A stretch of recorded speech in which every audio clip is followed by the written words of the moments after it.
Black Sorrow by Reginald Ottley. Chapter 1.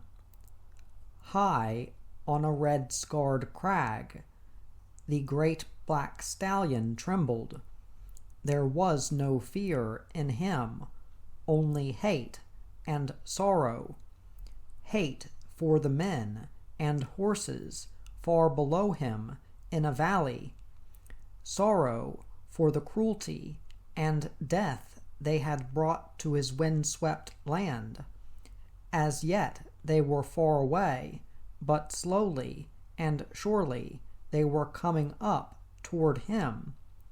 Days before, they had come in the early hours of dawn and trapped the stallion and his herd in an eroded gully. From behind sheltering rocks, the men shot all the mares and their happy carefree foals. Colts or fillies, it made no difference. All had crumpled to the ground to whimper for life until silenced forever by the men who came to walk amongst them.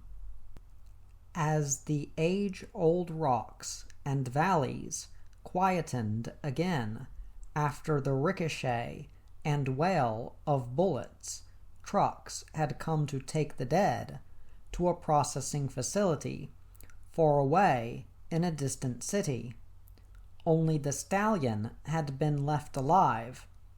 "We'll come back," the boss of the Brumby hunters had said, "and take him out alive. He's worth big money to any of the rodeo men."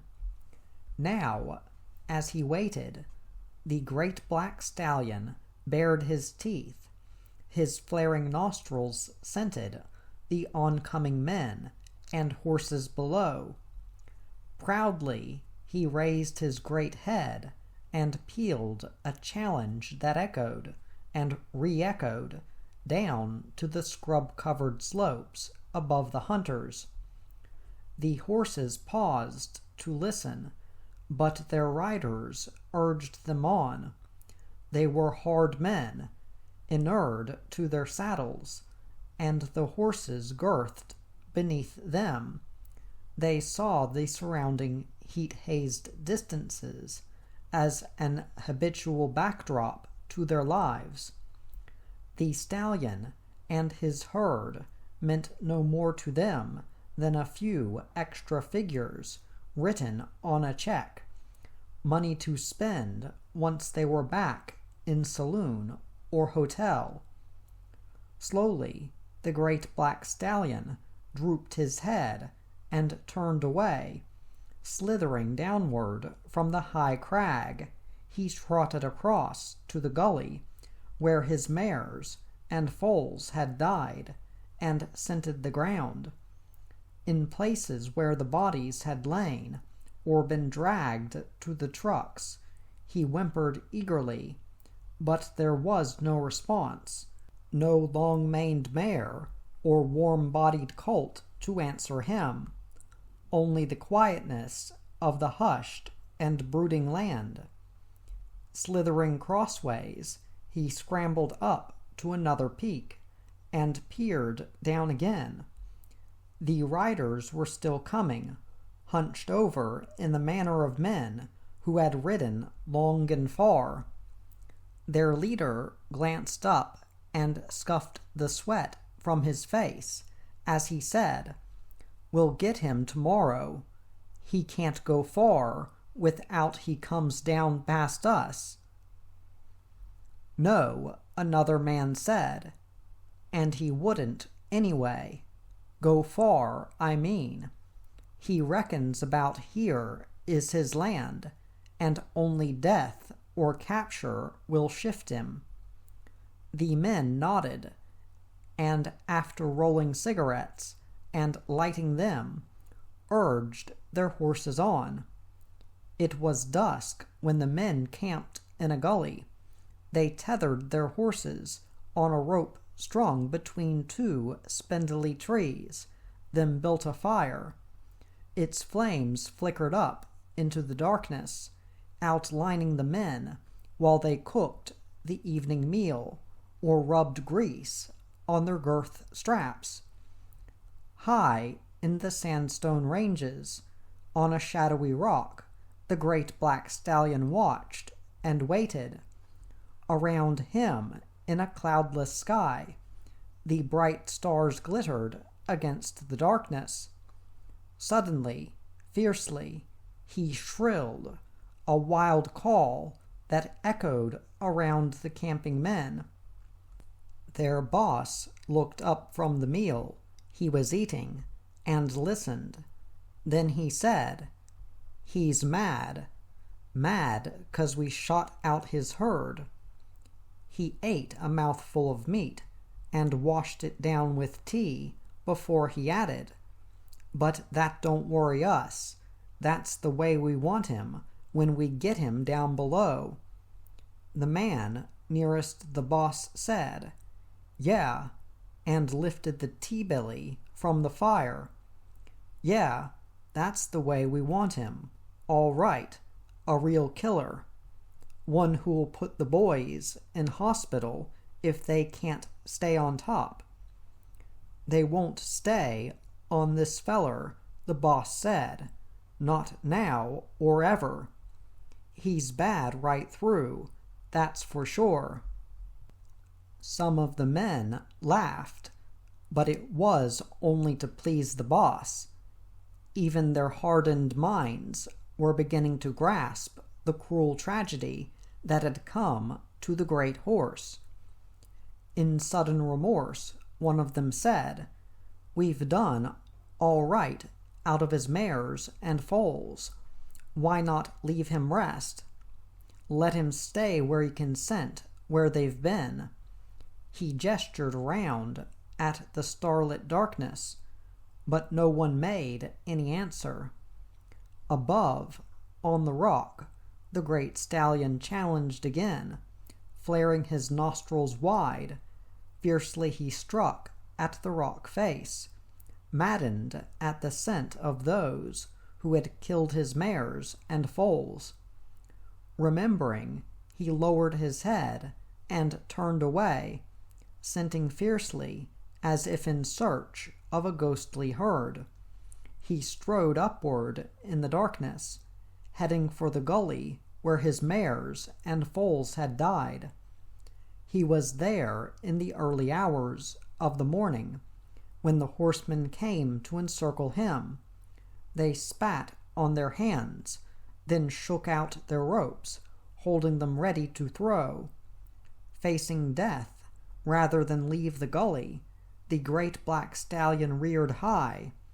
His hard hooves flailed, beating at the air about him. A deep neigh burst from his flaring nostrils. Awed for the moment, the men stayed back until the boss shouted, "Go at him, Joe, and throw for his head. I'll go for his legs, while the rest of you follow." Joe spurred his mount forward and whirled his rope. He was casting it when the great stallion leaped to smash down horse and rider. They were under his pounding hooves, writhing on the dust, as the boss and another man cast their ropes.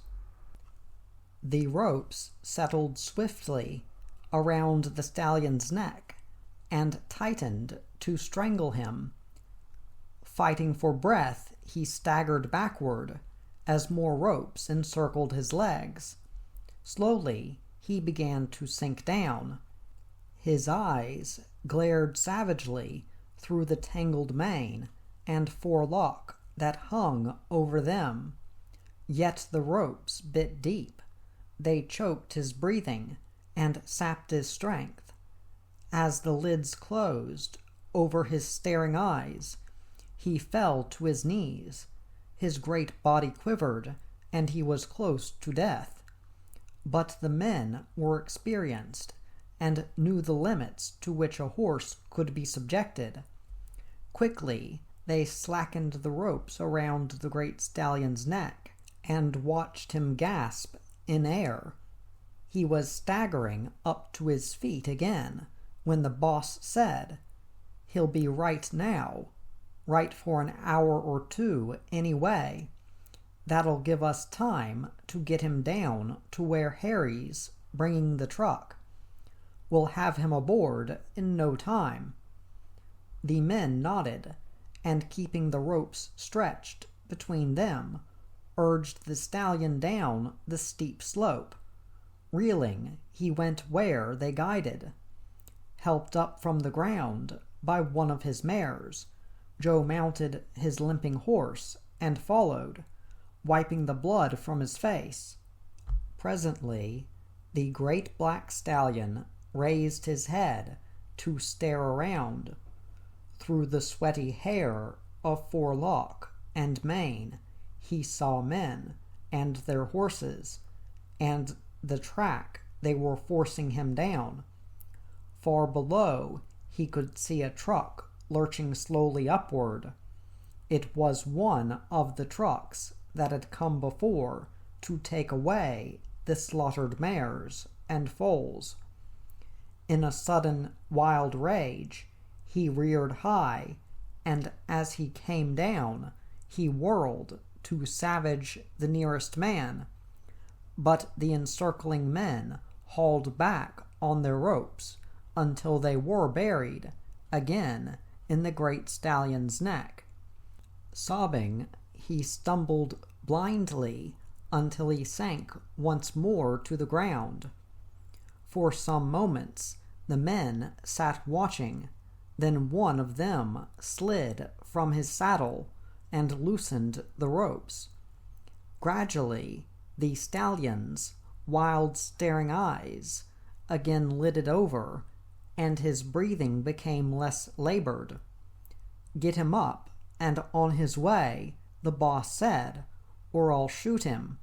I'm running out of patience." "Might be better if you did," a man said. "Shoot him, I mean. Save breaking his heart, I reckon." "You reckon nothing," the boss said. "Now get him moving." Tiredly, the great black stallion staggered to his feet, yet there was pride and heart in him still, and he tried to savage the men about him again. But the power died in him, and he stumbled on. Soon the truck was close, and the men dragged and flogged him until he was driven aboard, and the rear door slammed shut. Dazed by a blow on the head and by the strangeness that surrounded him, the great stallion reeled and smashed his hooves against the timbers of the truck. But they were durable and weathered. They splintered, yet withstood the hammering. As the truck moved away, a man mounting his horse close to the boss said, "We've done a cruel thing today. Better by far if we'd shot him." Another man, sitting his horse nearby, said, "Yeah, I reckon so too."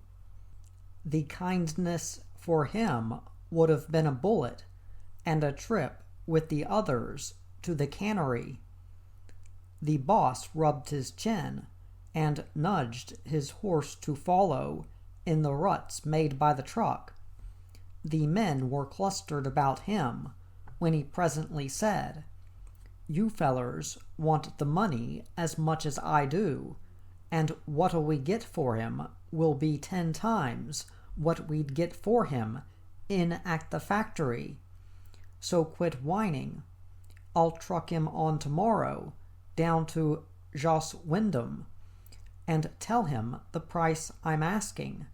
While we're jogging along, some of you might think up a name for him. A good name always helps in a sale." Joe looked up and held a hand to his back as he said, "What I'd call him you couldn't put in print, but I did have the thought of Black Devil." He straightened and carefully felt his face to see if it was still bleeding. The boss said, "Yeah, that's something like it, but not quite." He peered around at the surrounding men, waiting for an answer. Presently, one of them said, "What about Sorrow? Black Sorrow? With what he's shown to date, it isn't hard to picture him coming out of the crush. I reckon he'll scatter the dust with Sorrow." "He'll do that, and more," the boss said, "and I'd say you've got him dead to rights. So Black Sorrow it is. Now let's get a move on, or we'll be home in time to find the old truck kicked to pieces." Chapter 2. It was dusk when the boss and his men cantered their horses into the homestead yards.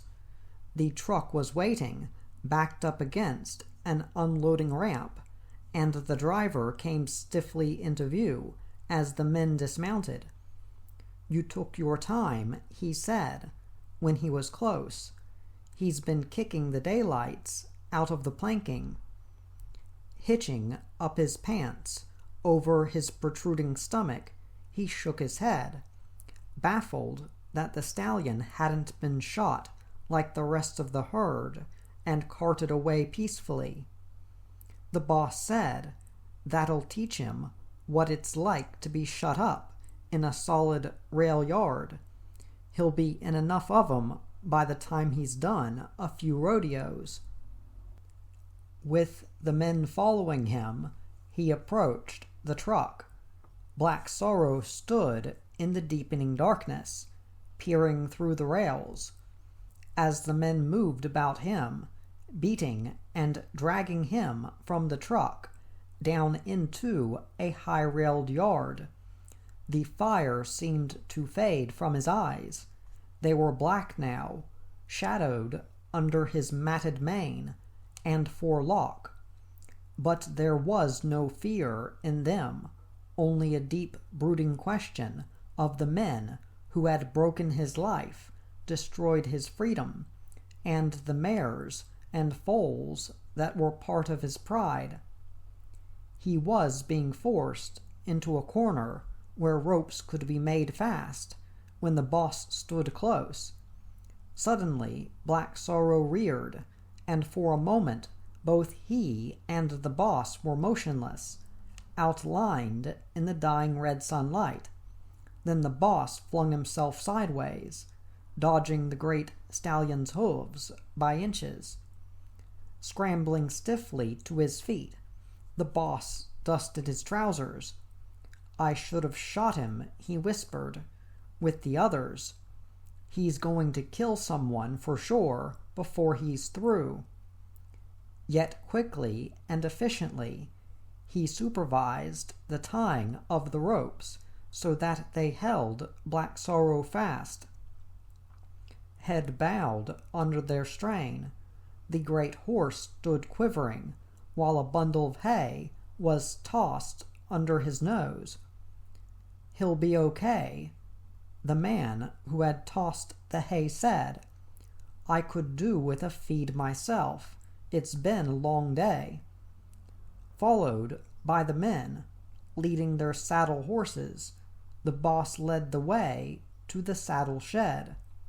They were unsaddling when Black Sorrow called once, pealing his wild and piercing neigh across the quiet of yards and homestead. Then there was only a silence while the men trudged through the dust to their quarters. Daylight was staining the skyline when the boss came from the homestead. His first glance was to the big stock yards where Black Sorrow stood outlined. Slowly, the boss rolled a cigarette and walked across. When he was close, he lit the cigarette, then peered between the rails. Black Sorrow had not moved. All night he had stood where left the previous evening. There was a great sadness about him as he tried to force his head up to its old arrogant height, but the ropes had bitten deep, and pain forced his head down again. Holding out his hand, the boss whispered, "Come on, boy. Come on, old feller," and tried to stroke Black Sorrow's neck. For a moment, the great horse shivered. Then the wild, reddish light glowed in his eyes, and he strained against the ropes, savagely trying to bite at the reaching hand. He flared his nostrils wide. Stumbling backward, the boss turned away and beckoned to the two stockmen coming from the saddling yards. When they were close, he said, "Get your gear. Here's $20 to keep you for a couple of days. You're going with Grogan to deliver Black Sorrow to Joss Wyndham's place on the Lunchland. I want you to keep a real good eye on him and see that he gets there right. I told Joss last night on the phone that Black Sorrow's a good one. Joss Wyndham, Bo Murphy, the younger of the two, said, 'Ain't he the joker who's got a crook kid? She was busted up in a car accident not so long ago. Her mother was killed, I heard.' 'Yeah, that's him,' the boss said. 'She's as crazy about horses as he is, only she likes 'em gentle, he likes 'em wild, for the top rodeos.' Ned Ginty, the other stockman, tipped back his hat and scratched his head. 'Well, he'll like this one,' he said. 'Come on, Bo, let's get out our gear.' Glad of the chance of a trip, the two headed for their quarters. When they returned, more men had gathered, and the boss supervised the loading as Black Sorrow was dragged up the loading ramp. Tired, yet proud in his strength and arrogance, the great horse fought the ropes and whips of the men who goaded him, but they drove him inch by inch onto the truck. He was standing, legs braced wide, when Grogan drove the lurching truck away onto the main dusty road that wound through the big cattle property. Beside him on the seat, Ned Ginty and Bo Murphy peered back through the rear window to see how Black Sorrow was faring. Satisfied he was as quiet as could be expected, they tipped their hats forward over their eyes and dozed fitfully, listening for the occasional stamp of Black Sorrow's hooves. After some 30 miles of rough and dusty traveling, the truck left the big property and turned east along a main highway, equally dusty but of wider proportions. Vast in the distances stretched the plains and heat-hazed horizons. Mobs of kangaroos sat up to stare or turned and bounded away. Grogan sat unheeding, mindful only of the wheel he grasped in his calloused hands. His bloodshot eyes, inured to heat and dust, saw only the unending road that stretched ahead. Beside him, the two stockmen dozed or stared at the landscape, but most times they dozed. There was a grandeur in the landscape that familiarity had reduced to monotony. Toward noon, a service station appeared ahead, in the center of a giant crossroads. Yawning and straightening up, Bo nudged his mate as he said, "We've had a good run to date, Grogan. I reckon we ought to be at Wyndham's by midnight." "Yeah, we should at that," Grogan agreed, and said no more until the service station was reached, and he ordered the gasoline tank filled and the tires checked. The owner of the station liked to talk, and as he moved around the truck, he asked about Black Sorrow. From where had they got him? Where were they taking him? Ned stretched and said, "We'll tell you while we're eating. Get your missus to put on steak and eggs and a bucket of tea to wash it down." The men walked across to the cafe section of the service station, and Black Sorrow was left standing in the fierce and fiery heat.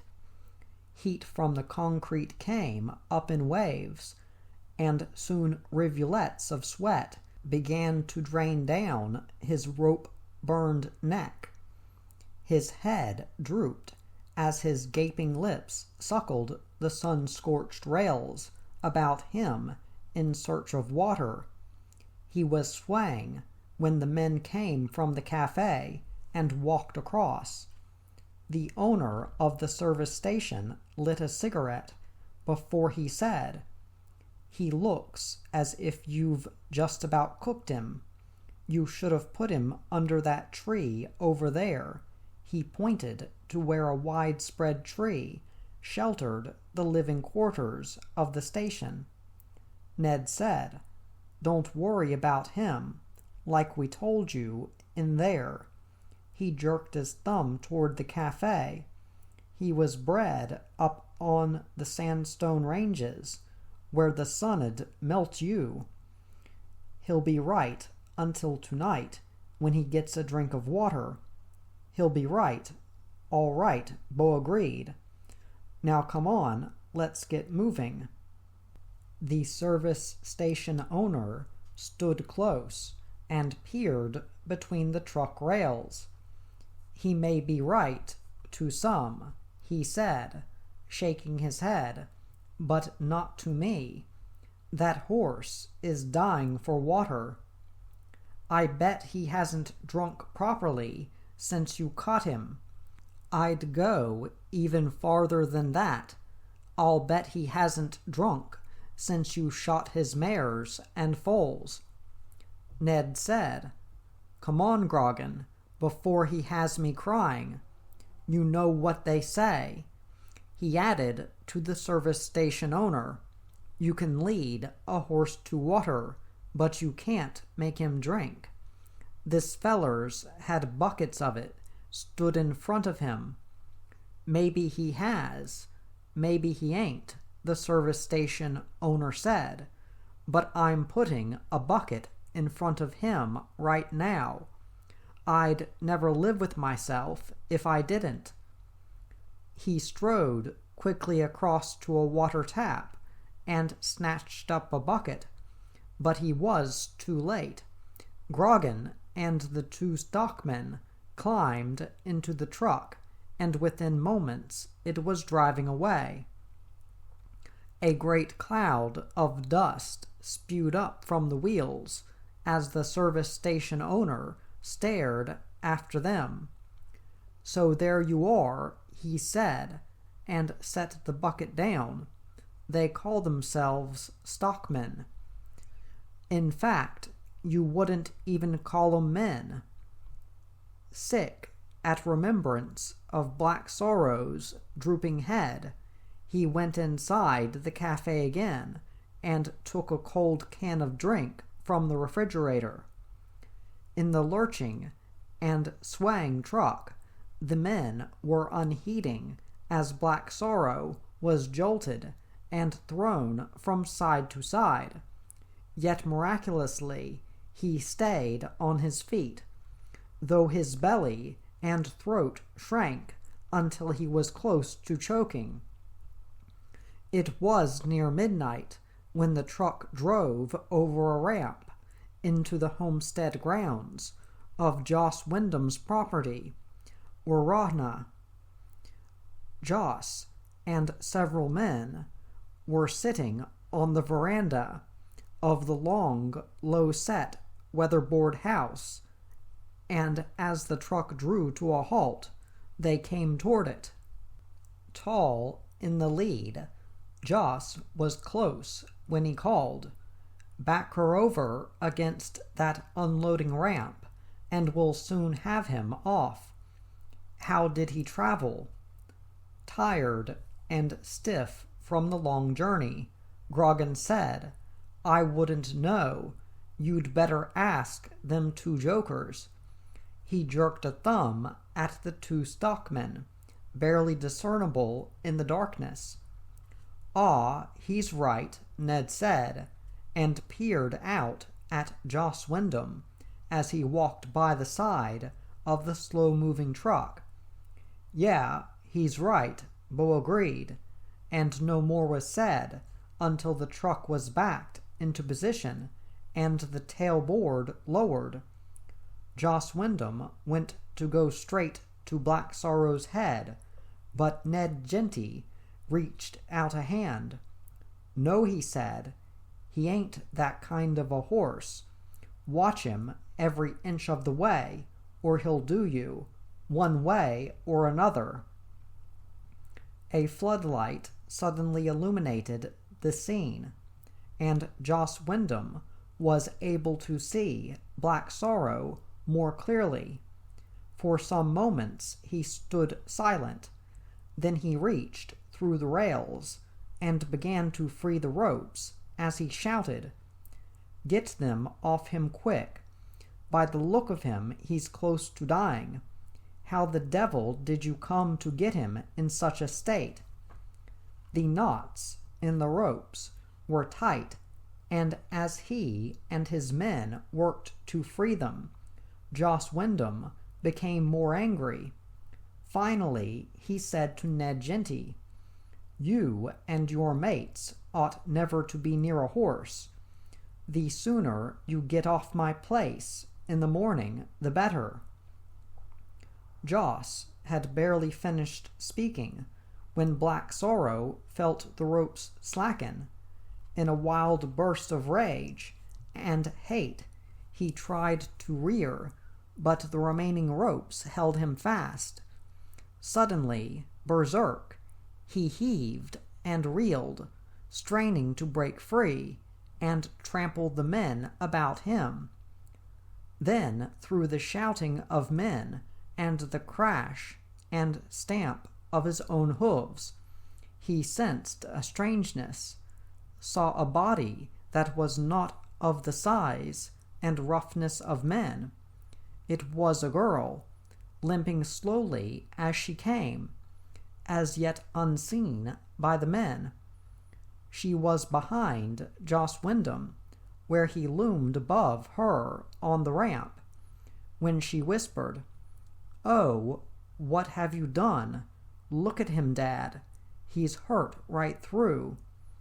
No man heard her, but the great stallion did. Slowly, stiffly, he lowered his scarred neck and snuffled between the rails toward her. Then her father glanced down and jumped from the ramp. "What the Jody?" he shouted. "What are you doing here? I thought you were in bed."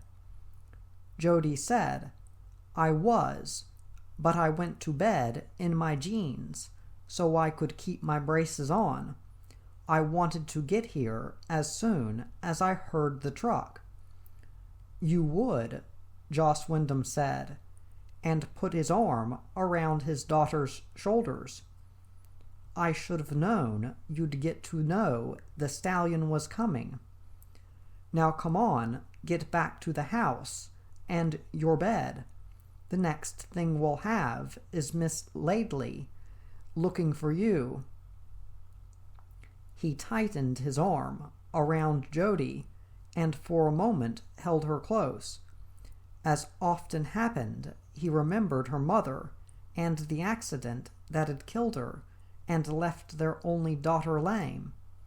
Softly he said, "Come on, little mate, go back to the house, just to please me. You can see this feller in the morning, I promise, when he's settled down a bit." For some moments Jody made no answer, but stared up at Black Sorrow while he still peered down. The men were silent, waiting for Joss Wyndham's orders. Then Jody said, "He won't quieten, Dad. You know as well as I do he won't. He's been hurt, terribly hurt. You can tell it by his manner. Look at him."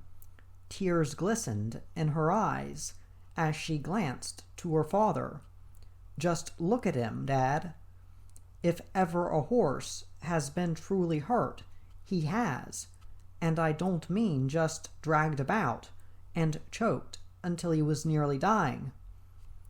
Joss said, "I know what you mean, and I know how you feel, but the thing is, I've got my commitments, as you also well know, and one of them is supplying rough horses for the big rodeos, and in that case, this feller's one of 'em."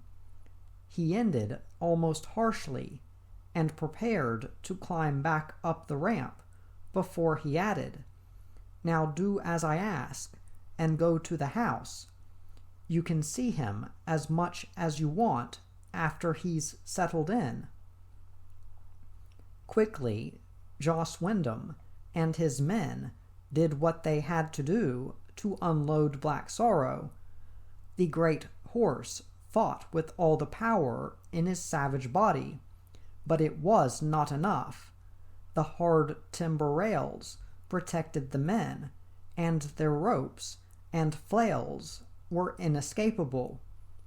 Dragged and flogged, the wild black stallion was forced down the ramp into a high-railed holding yard. Immersed in the shadows, Jody peered between the rails. Tears came to her eyes again at sight of the great stallion's degradation. Defiant, yet quivering on his widespread feet, he let his head sink low as if to withstand further lashing. There was an abject tiredness about him that even his great spirit could not fight, yet he forced himself to face his captors. He would not run away to the shadowy end of the high-railed holding yard. Jody's father said, "Just let him stand. He'll find the hay and water when he's ready." Then he turned to Jody and led her to the homestead. He watched her cross the veranda before adding, "Now you get to bed, young lady, and see that you stay there." She said, "Yes, Dad," and after he had gone, limped slowly toward her room. As she cumbrously shuffled on her two braced legs, she wished she was free of the braces, free to be with Black Sorrow, free to ride him without fear or hurt, just gentle hands twined in his tangled mane. Then pain stabbed through her legs, and she knew it could never be. The specialist had told her so. He was a dry, austere man, concerned only with the truth, and if the truth hurt, he showed no compassion. "But I'll show him," Jody whispered, as she came to her bedroom. "I'll keep on and on until I get them better." Cheered by the resolution, she turned for a final look at Black Sorrow, but the floodlights had been switched off, and the darkness hid the sadness of the great stallion. A soft wind blew, rustling across the yard, where she knew he would still be standing.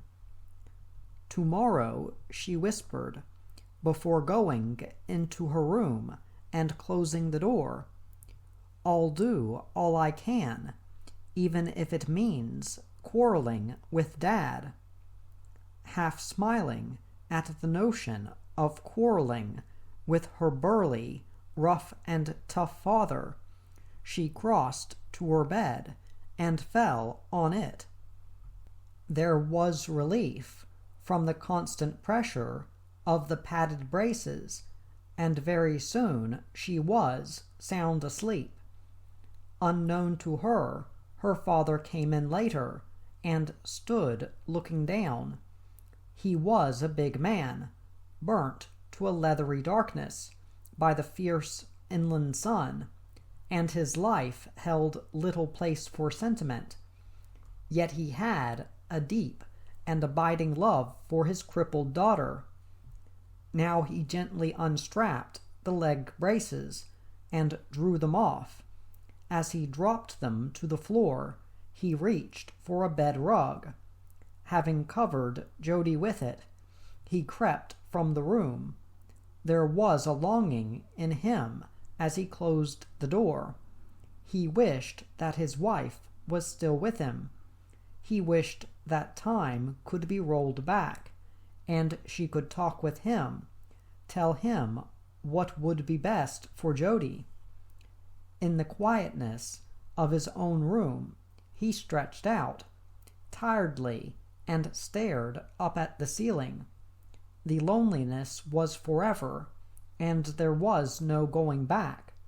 Jody was his, to mold and care for, come what may. Yawning, he rolled over and closed his eyes. Outside, in the darkness, a dog howled, rattling its chain. In the holding yard, Black Sorrow stared westward, scenting the light wind for all that was familiar. But the land he had ranged was far, far away. His mares and foals were gone forever. Chapter 3. Dawn was a smudge on the skyline when Grogan and the two stockmen climbed into the truck and drove away. Upright again, and bloody scarred but unbeaten, Black Sorrow watched them go. During the night he had found the watering trough and drunk deeply. He had found a hayrack too, and liked the taste of hay.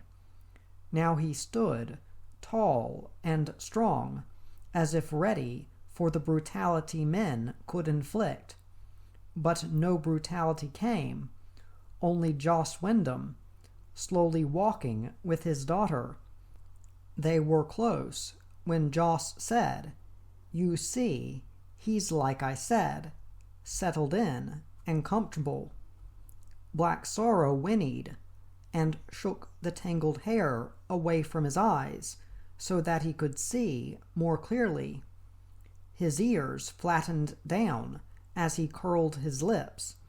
His teeth glittered with the whiteness of a wild horse in his prime.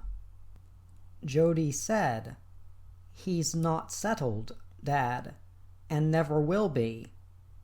Ever since I can remember, I've seen horses come and go, and you've always said the same.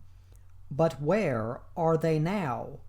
All over Australia, waiting for someone to spur or flog them out of a crush, or else they're dead, necks broken in some saddling chute, or out in the dusty arena." Joss rubbed his chin as he paused, well back from the yard rails. Jody stood near him, resting her hand on his arm. They were quiet for some moments, each in their own way, loving the great stallion. Then Joss said, "You're painting a bad picture, Jody, as you always do. Rodeo today is under strict rules and observation. 10 seconds is all it takes to prove who is the master, horse or man." Jody sighed and eased one of her braced legs before saying, "You can say that, Dad, but you know it's not true. What is true is the spurring and jabbing in the chutes, the flank straps, strained tight until they're buried right in." She paused and glanced up into her father's face. There was a gentleness in its lined brownness that made her suddenly contrite. "All right, Dad," she said. "I'm sorry. I do go on sometimes, don't I?" "I'll say you do," her father said, and bent to kiss her. "That's to square things up. Now I'm on my way. I'll be home tonight, somewhere around 6. We're branding at Deadman's Creek." He had turned and was peering against the already fierce sunlight into the distance before he added, "I know he's a beauty, and one way or another has had a pretty rough go. But remember, the man who caught him has caught some real wild ones in his time, and he reckons this one," Joss jerked a thumb toward Black Sorrow, "is the wildest yet. So whatever you do, don't go near him, not even close to the rails." "Don't worry, I won't," Jody answered as she limped across to where a weathered log had been fashioned into a seat. It was shaded by the drooping leaves of a willow, and she was glad to sit down.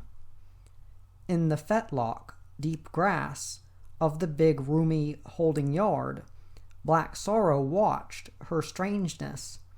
Suddenly he lunged at the nearest fence rails and tore at them with his teeth.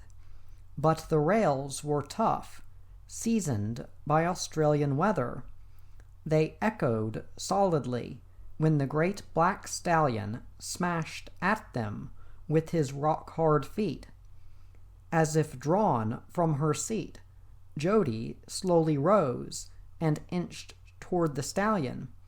She was close when the leg that ached buckled under her, and she fell headlong.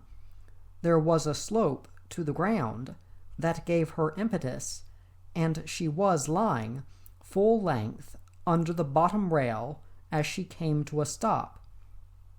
Scarcely breathing, she looked up at the great stallion, towering above her.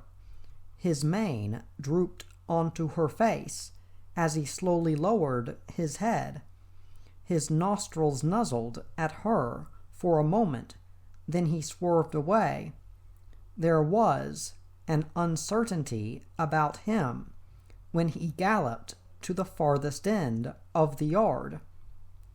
Numbed and frightened by the nearness of the stallion, Jody struggled to her feet. She was trembling, yet conscious that the great black horse had made no attempt to hurt her. Somewhere, she whispered, there's love in him. Love as well as the courage that makes him fierce and proud. He could have killed me as he would have killed any of the men who brought him here, but he didn't. Glad to be alive and part of the hot, dusty morning, she wished she could be as she used to be, and able to run when excited. There's one thing, she thought, heading for the kitchen. I'm alive and able to do something about Black Sorrow. I've got to. He's too grand a horse. Yet what she could do was vague and unsure. The horse was wild, with a strength that was terrifying. Unbroken to any of man's training, he could neither be led nor ridden, nor even driven from the holding yards. The solid rail fence was 8 feet high, and the gates were chained and padlocked. In the kitchen, she was glad to see that Miss Laidley, the housekeeper cook, was preparing breakfast. "I've set the table," Miss Laidley said, putting eggs and bacon on 2 plates, then leading the way through the main living room, out on the veranda. "I thought you'd like to sit and watch the new stallion." She reached the veranda and set the meal on an already laid table. Jody went to her place, and the two sat down.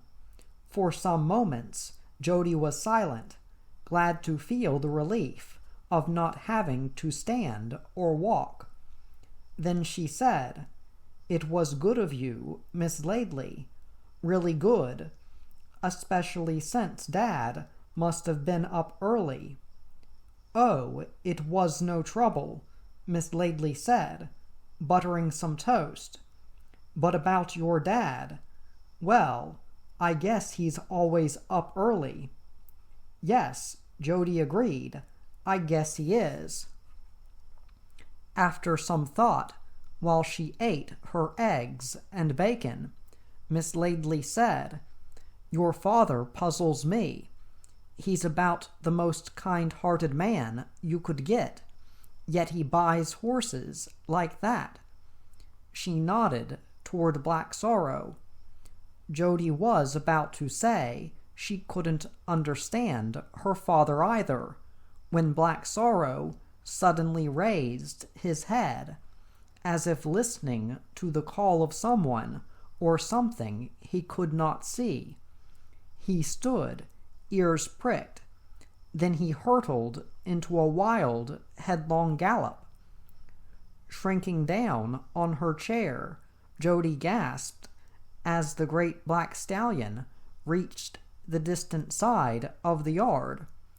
Gathering heart, bone, and sinew, he extended himself full stretch and leaped to clear the topmost rail. But the height was too great, the rail too solid.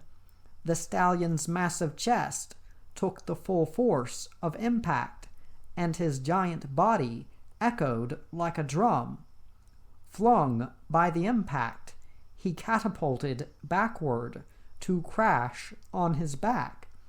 For some moments he lay unmoving.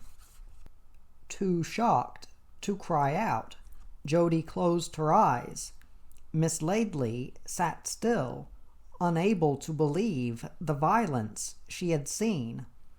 From the tractor shed, a boy came running, wiping his hands on a piece of cotton waste.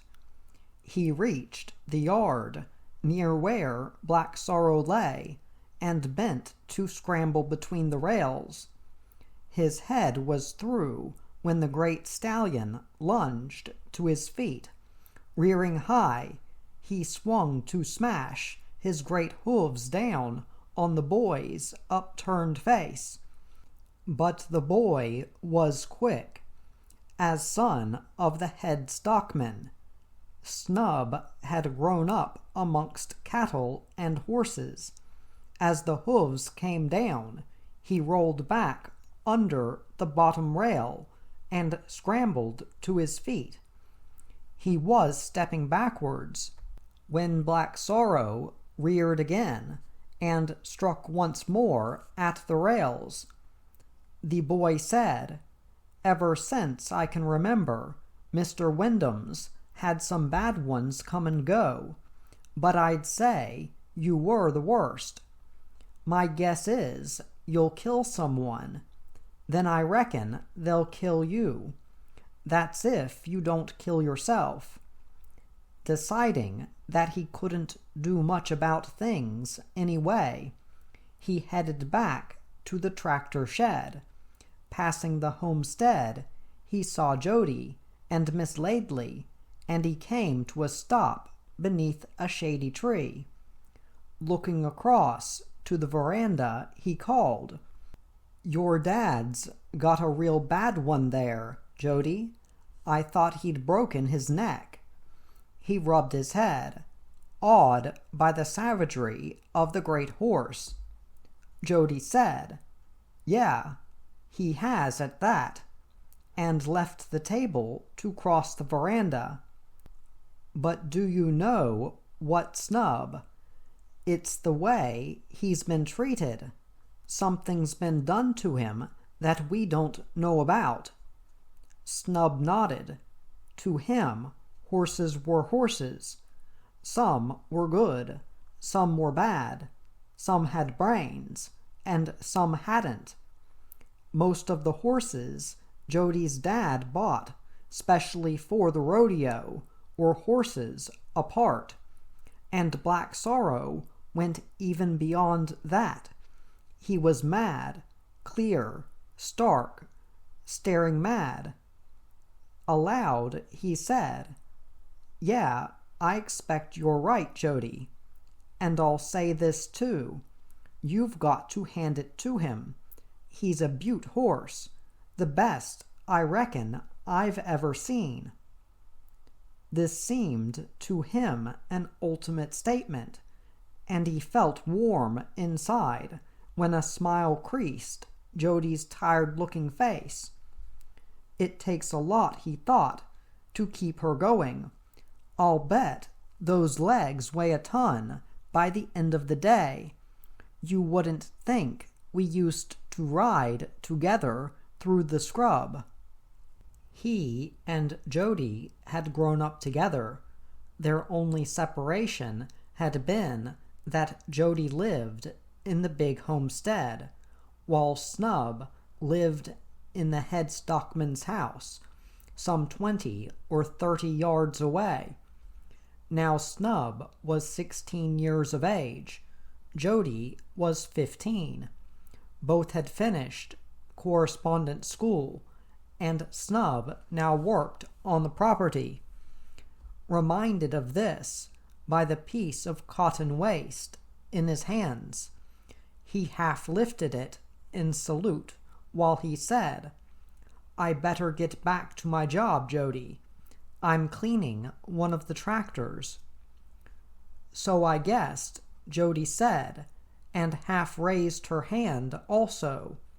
"I'll see you later after I've thought out how to tackle Dad about the stallion, I mean." But the day passed, and she was no nearer to a solution when she met her father at dinner in the evening. Later, when she went to her room to prepare for bed, she glanced out of the window. Tall and gleaming in the bright moonlight, Black Sorrow stared toward her. Seeing her outlined in the window, there was a loneliness about him that hurt her.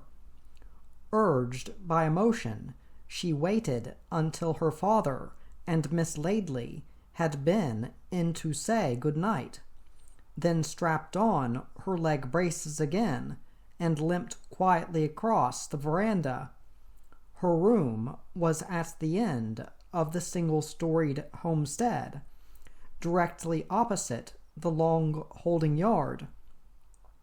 Upright with an arrogant arc to his neck, Black Sorrow watched her come. There was no bend in him, no searching for her on the warm, soft wind, only a puzzlement at her strangeness. Instinct told him she was harmless, yet when she was near, the great horse bared his teeth, laying back his ears. But Jody persisted, slow in her shuffling walk, she reached the rails and awkwardly climbed through. "There," she said softly. "Now there's only you and me, with nothing between us." She paused for a moment to regain her breath. "And you could kill me easily, knock me over, and not even know you'd brushed against me. But I tell you what, I bet you wouldn't."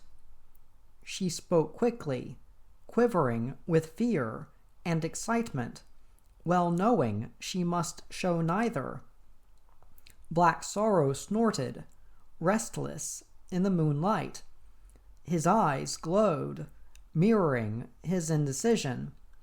Then he reared, dwarfing Jody as he struck at the air about her, and she clamped her mouth shut to stop from screaming, forcing her braced legs to hold her upright. She stood quiet and unmoving, holding out her hand. For an awful, chilling moment, the great black stallion hovered, majestic in height and flowing mane and tail. Then he came to earth to reach out with his questing muzzle and scent Jody's hand. Her fingers brushed across his nostrils before he suddenly swerved to gallop away across the yard. Feeling drained of all strength, Jody limped to the rails and climbed through, slowly holding onto the rails whenever she could. She made her way to the homestead and the safety of her room. She was sprawled on her bed, head buried in the pillow, when at last she whispered, "I touched him. He let me touch him. Now we can really be friends. Some way I'll get Dad to let him go, send him back to where he came from." Tired yet happy, she fell asleep. Outside, in the long holding yard, Black Sorrow scented toward the great distances. Somewhere towered the great sandstone ridges from where he had come. Somewhere his mares and foals had ranged on the scarred red earth. Now they were gone. Softly he whinnied, scenting again toward the great western distances. But there was no scent that he knew, only the mournful cry of a curlew, restless in the reeds of the creek bed beyond the homestead. For the next few days, Jody listened to the talk of the men whenever she was out with her father. Nearly always it was of horses or cattle and the coming big rodeo in Yarrawula. Her father was president of the Rodeo Association, and with the talk was the work of bringing in the wild Brahmin, cattle, and outlaw horses from their resting paddocks. After their brands and numbers were checked, they were drafted into holding yards, some distance from the one Black Sorrow occupied. Usually by her father's side in a Land Rover or in his red sedan, Jody watched and wished that no such thing as that terrible car accident had ever happened. She missed galloping with Snub through the scrub and across the plains after cattle and horses. But most of all, she missed her mother, a woman who had seemed able to do almost everything from riding a buck jumper to driving a tractor. Yet she had been unable to survive against an oncoming truck driven by a drunken driver. One wind-blown afternoon, Snub came riding past the car and saw Jody sitting inside. Her father was some distance away, helping some stockmen to fix a gate that had been knocked off its hinges. 3 Brahmin bulls had stopped to fight in the gateway, and one had upended the gate on its massive neck and tossed it away. Snub said, "Good day" to Jody, then sat his horse, wondering what else to say. Jody looked pale and was leaning back. "Hi, Snub," she said, and as Snub dismounted, she clambered out of the car. "These blessed legs," she went on, "they make me sick. I could chop 'em off, then go and jump in the creek." Snub stared at her for some moments before he began to laugh. It was laughter he couldn't hold back as a picture grew in his mind, and suddenly Jody began to laugh too. Sitting down on the car doorway, she stared at her well-braced legs. When she could speak, she said, "I'd look funny with them chopped off and trying to walk down to the creek, wouldn't I?" "You sure would," Snub agreed, and chuckled again, before he added in sudden seriousness, "You know, Jody, I often think I'd like to say something about being sorry and all that. About your legs and the accident. Your mom, too." He paused and rubbed his horse's sweaty neck. "You wouldn't want me to, though, would you?" Jody stared out over the holding yards to the wide brown distances beyond. There was a quietness and serenity about them that held her fast, gave her the courage to hold on. "No," she almost whispered. "Yet I'll tell you something, Snub, that I'd only tell you. Sometimes I feel I would like someone, just for a little while, to put an arm on my shoulder and say they were sorry, really sorry. Dad does, sometimes, but not often. He's frightened, I think, that I'll get upset, and then he would too." She smiled, but scuffed her eyes with her hand. "Yeah, I know what you mean," Snub said. "You think you're tough, but under it all, you're not really. And your dad, I reckon, he's tops." He turned away to watch Jody's father, who was coming toward them. "He's tops all right, but as I've told you 1,000 times, I've never been able to figure this rodeo bug of his. You'd think he'd get sick of it sometimes, especially now you're—" He stopped abruptly, and not knowing where else to look, kept his gaze on Jody's approaching father. Jody grinned and pushed herself upright. "You put your foot in it then," she said. "And as for Dad and his rodeo bug, I can understand most of it because I know it's part of him. He loves it. There's one thing for sure, he'll never give it up. And I can accept that because Mom did, too. She was there with him, whatever he did." She paused and glanced down. "I wish I could be, but I can't. That's what hurts, Snub. That's what really hurts." "Yeah, I guess it does," Snub agreed. "But you don't do so badly. I mean, you're with him most of the time, like now, and most days."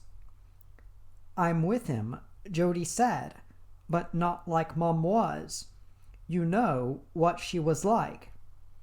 "I know," Snub agreed again, and mounted his horse.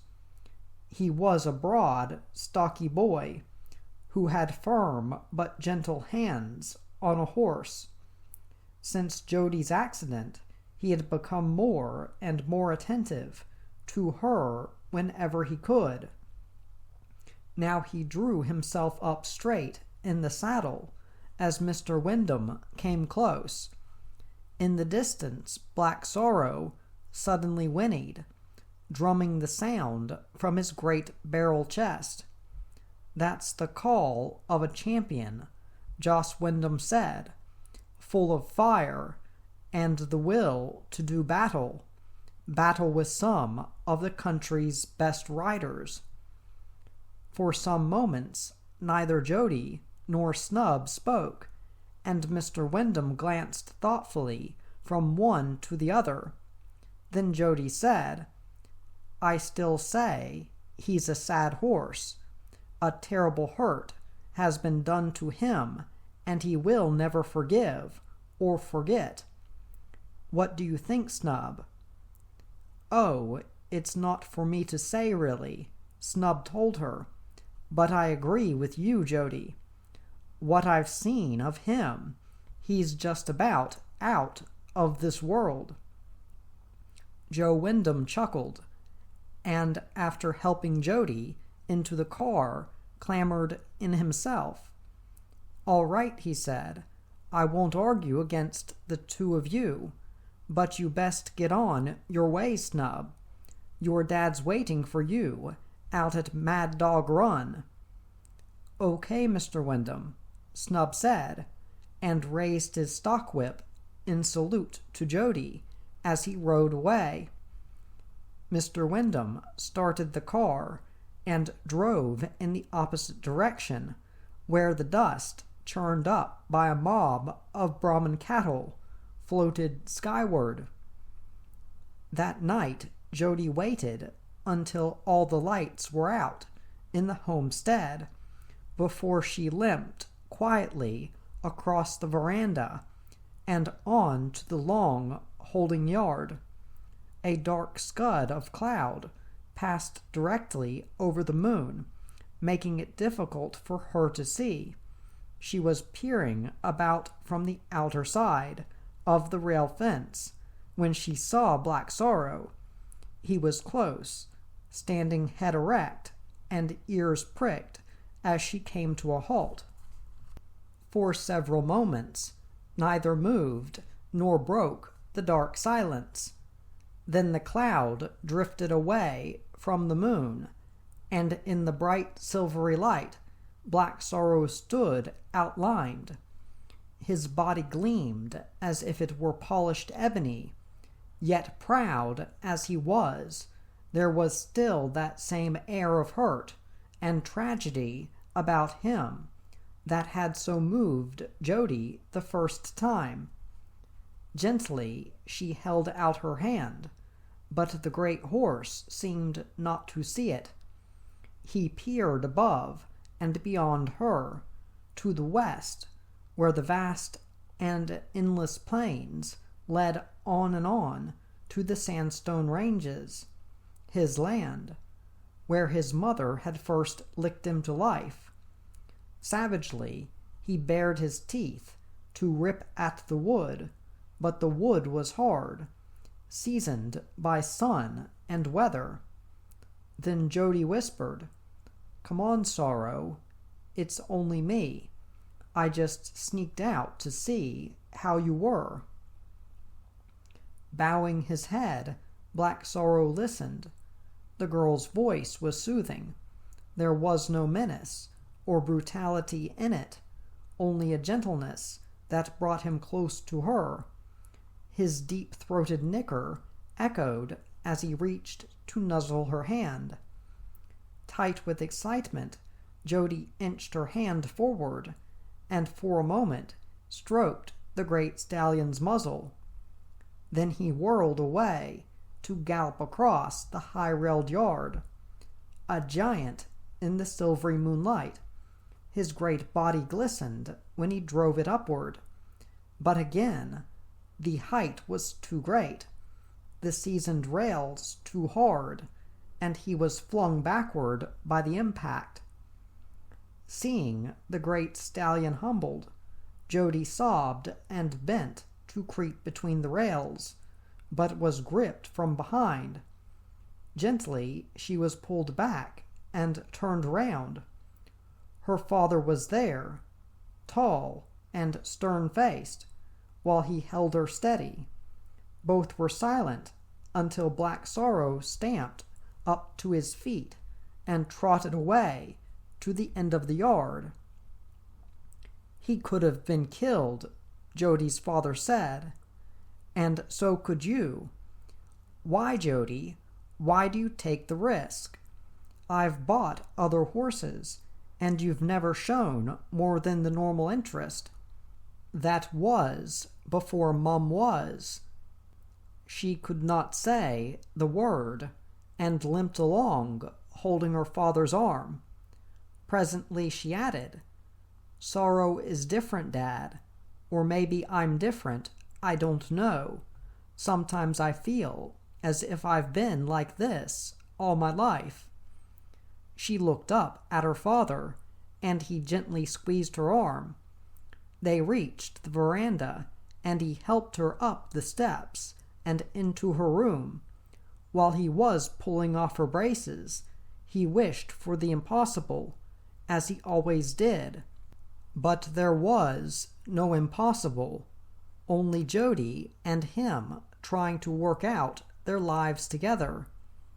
He tucked her into bed before going to his own room. She's growing, he thought, and maturing into a woman.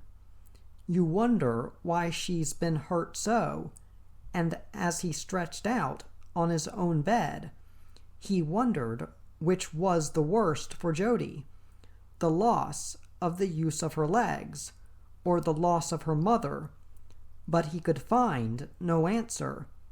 The whole seemed to him a cruel and senseless violation.